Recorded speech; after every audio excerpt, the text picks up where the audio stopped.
Arrivée en 2005 sur le marché français, la Logan a ensuite été restylée en 2009 pour arborer une face un peu plus avenante que la première version.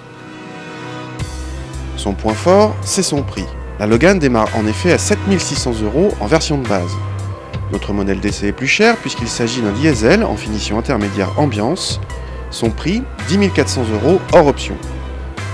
À ce prix-là, les rétroviseurs ou les poignées sont noirs et non pas couleur carrosserie. Mais là où se voit sans doute le plus le côté low cost, c'est à l'intérieur.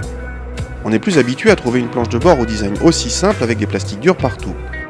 Pourtant, l'ensemble n'est pas indigent et n'attire pas la critique outre mesure. Les commandes sont fonctionnelles même si quelques détails prêtent à sourire comme les rétroviseurs à réglage manuel. Passons à l'arrière où une excellente surprise vous attend, il y a de la place, beaucoup de place même en considérant le gabarit de la voiture. À moins de 4,30 m de long, aucune autre voiture n'en offre autant. Et à 10 000 €, alors là, encore moins. Quant au coffre, il est tout simplement gigantesque pour la catégorie avec 510 décimètres cubes. Attention quand même à l'ouverture à cause d'un ressort calibré de façon à rendre le couvercle de malle très léger. Et puis, point faible mais de taille, la banquette arrière n'est pas rabattable du tout. C'est 510 décimètres cubes, point barre. Sur la route, d'autres surprises vous attendent. Parlons d'abord du moteur. Nous avons droit au petit diesel de 70 chevaux qui n'est évidemment pas un foudre de guerre mais qui suffit quand même à insérer sans problème cette Logan dans la circulation. Le poids modéré de la voiture y est pour quelque chose, elle ne pèse que 1065 kg. Le moteur est doux à l'utilisation, presque exempt de vibrations, mais la sonorisation laisse à désirer. Dès que vous êtes sur route ou autoroute, les bruits de roulement et aérodynamique sont de la partie.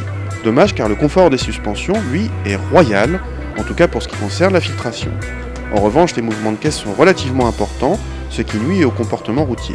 L'auto manque assez nettement de dynamisme mais reste saine sans problème, heureusement car le SP, bien sûr, n'est pas disponible. Dernier point fort à aborder, celui du budget.